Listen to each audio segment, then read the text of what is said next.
Assalamualaikum. My name is Hamim Daniel bin Hartika. My metric number is CF200105. And today I want to present about my part and my group.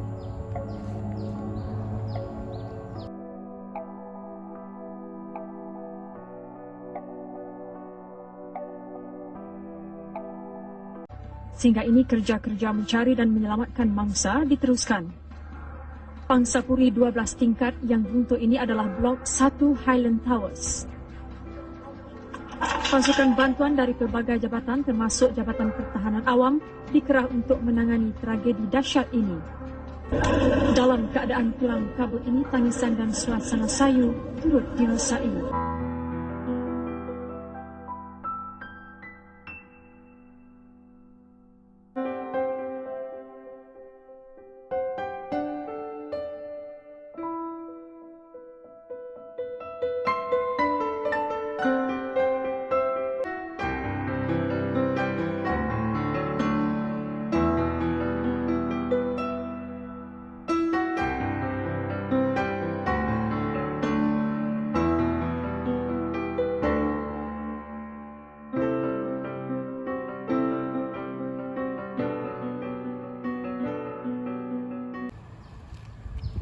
As we can see, the previous video is show the accident of Highland Tower on 1993. So basically, there are several causes that makes Highland Tower falls.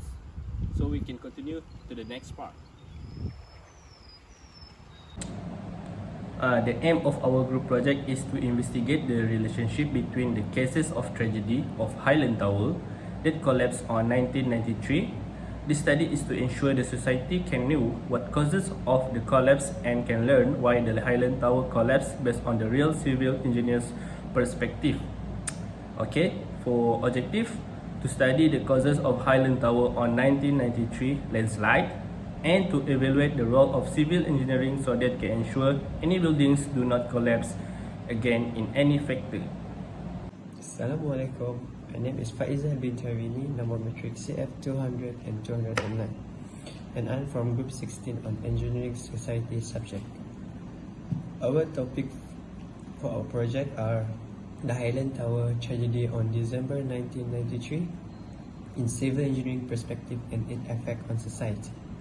Today, I will present about the effect on the resident and the public. First of all, there are six major points that I will present. The first point is about 48 people lost their lives that have been discovered and identified. Secondly, the victims are mainly Malaysian with 12 foreigners, 1 Briton, 1 Japanese, 2 Indians, 2 Koreans, 3 Filipinos, and lastly 3 Indonesians. Thirdly, the loss of property that cost worth millions of ringgit. Fourthly, the environment was seriously affected because of the collapsed Highland Tower. Fifth, the public response on the hillside housing decreased because the area around the Highland Tower environment are affected, and yet the folk are afraid to loan the house in that area. Last but not least, the concerns among the developer are raised because of the tragedy. That's all for me. Thank you very much. I will continue presenting about the cause of building collapse in engineering perspective. The part foundation of the Highland Towers collapsed due to its fragility. When the rotation regressive slide happened, the engineer missed to prepare the horizontal load during foundation design, resulting in a surcharge load on the rock foundation. Then, the slope and rubbles was behind and in front of the block 1 were incorrectly constructed. The safety factor FOS was found to be less than 1. Structures and components having a safety factor of less than 1 will be failed because any additional load cannot be supported once the design load has been reached. As a result, the significant soft movement, the lateral strain on the block 1 building has mounted for several hours, causing it to collapse. That's all from me. Thank you. Assalamualaikum. I'm Fatin Shamira. Will continue with the role of civil engineer in other sector. What does a civil engineer do? Civil engineers are frequently involved in all stages of a project from beginning through maintenance. In general, the employment can be classified as either a consultant or a structural position. Before the building process begins, a consulting engineer produces the project design. A control engineer is primarily responsible for on-site duties such as structural implementation and construction. These are the main types of civil engineer. The first is construction engineer, structural engineer, transportation engineer, geotechnical engineer, and environmental engineer. Next is the task of civil engineering. In civil engineering, we existing in site investigation, existing the works, and potential risks and projects. Developing blueprints using computer-aided design, liaising with architects, subcontractors, consultants, co-workers, and clients. Ensuring project meeting legal requirements, health and safety standards, resolving design and development problems, managing budget with other projects resources, and many more. Next, we can move to how much that we can earn as civil engineer. Civil engineer could expect to earn roughly 21,600 per year with an hourly rate of 11 ringgit and 35 cents according to the pay scale. The month basic composition is 1,500.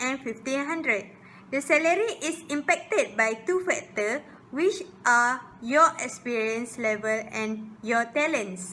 If you have more experience and highly skilled, you will most likely earn more than the average income.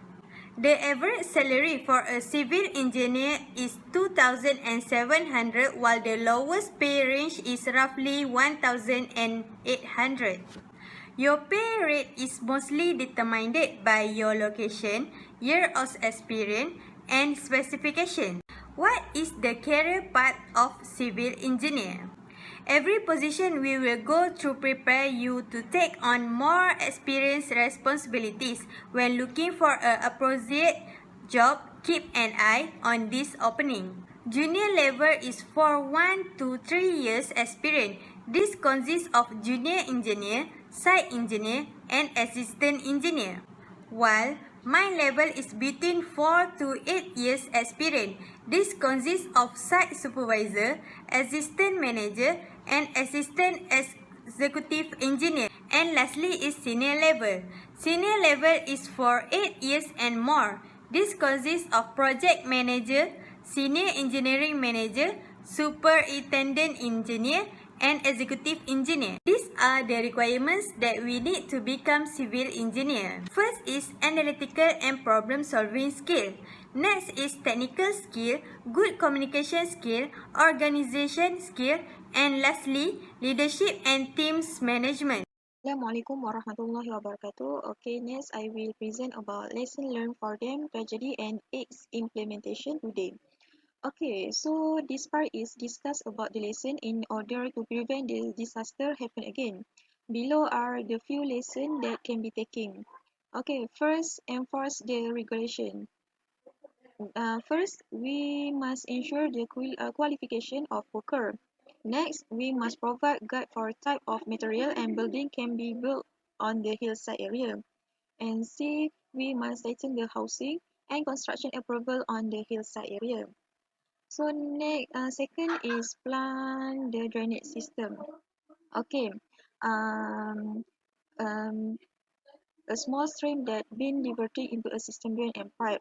So the new development in Bukit Terbasa begins on the other side of the area. So the water system was diverting into the same drain and pipe above Highland Tower. So this drain and pipe become stressed by the increased flow of water and silt. So by providing more drainage system and build a systematic drainage might help in order to avoid this disaster happen again. So third, ensure the safety of construction on the hillside. So we must regularly check on the building after built.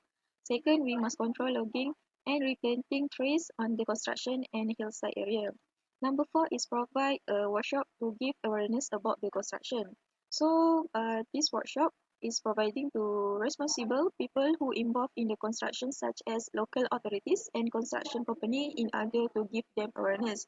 So this workshop also will be one of the ways to remind them the law that can take against them, and also remind them that they should not take bribe and take serious in handling the approval of the construction, because this is about the life and safety of people. So as the conclusion, we as a civil engineering student, this project is helpful to us because from this tragedy, we can see that civil engineering has a big responsibility in building. So next, Highland Tower tragedy need to be taken deep that lessons to all parties that involved in retaining the environment. And the last but not least, high-rise building construction are supposed not to neglect the law, regulation, and also avoid human greedy of profit that only benefits certain parties. So that's all from our group. Thank you for watching this video. Bye.